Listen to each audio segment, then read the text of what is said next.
Kembali di kelas Web Development untuk pemula. Dalam kesempatan ini kita akan belajar CSS dasar yaitu Grid Layout. Nah, Grid Layout dalam CSS merupakan sistem layout dua dimensi yang memungkinkan kita untuk menyusun elemen dalam baris dan juga kolom dengan kontrol yang jauh lebih fleksibel.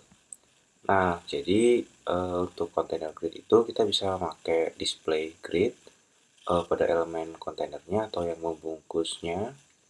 Terus untuk di item grid-nya, elemen di dalam kontainer, kita bisa ngatur dengan properti kayak grid template rows, grid template columns, dan juga grid area.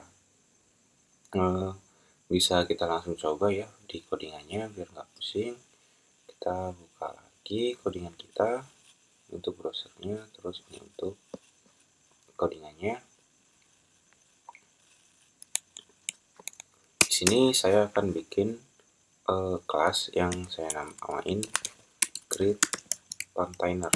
Nah, kalau ini kenapa saya nulis titik terus grid minus container, ini merupakan snippet bawaan Visual Studio Code biar kita langsung bikin div dengan kelas namanya grid container. Kalau kita enter, maka dia otomatis nyetak yang namanya kelas grid container.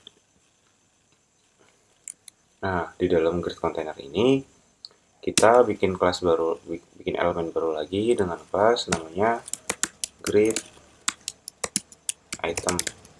Sama seperti sebelumnya, dia otomatis bikin kelas dengan elemen div namanya grid item. Kita bisa kasih nomor di sininya, misal 1, terus kita copy aja, terus kita pastein. Ini jadi 2, terus 3, terus 4, terus 5, 6, terus 7. Kalau kita simpan, terus webnya kita reload, maka di sini muncul 1, 2, 3, 4, 5, 6, 7. Nah, di sini kan ada yang namanya grid item kan. Kita bisa ngasih styling ke masing-masing elemen yang punya kelas grid item. Kita ke index.css-nya. Ini terus grid item. Di sini saya mau dia punya padding 8 pixel. Terus punya border 1 pixel. Solid. Warnanya ini still solid, warnanya red aja. Terus saya mau width-nya cukup 40 pixel, begitu juga dengan height-nya. Terus untuk border radius 12 pixel mungkin. Oke, better. Terus text align jadi center.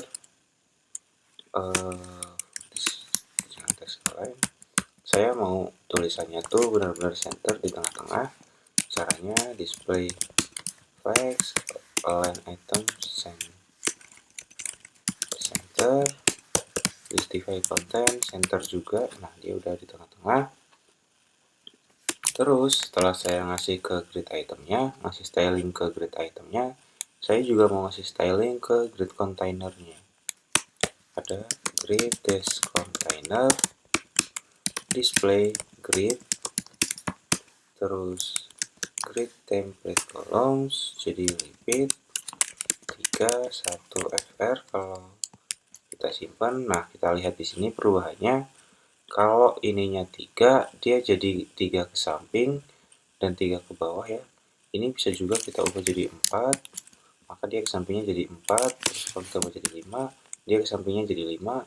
Dan kalau teman-teman pahamin, ini setelah 5 dia bakal mengulang lagi sesuai dengan elemen yang ada ya. Jadi lebih fleksibel atau lebih mudah lah kita untuk mengelola tampilannya. Nah, kalau kita mau pengen ada jarak antar elemennya, atas bawahnya kita bisa ngasih yang namanya gap atau jarak itu anggaplah 12 pixel juga. Nah, dia jadi ada tambahan jarak di sininya. Kalau ini kita bikin 4, dia jadi 4 dan ke bawahnya 3 karena ini cuma 7. Oke, mungkin itu sekilas tentang grid. Kita bisa lanjut ke materi yang selanjutnya.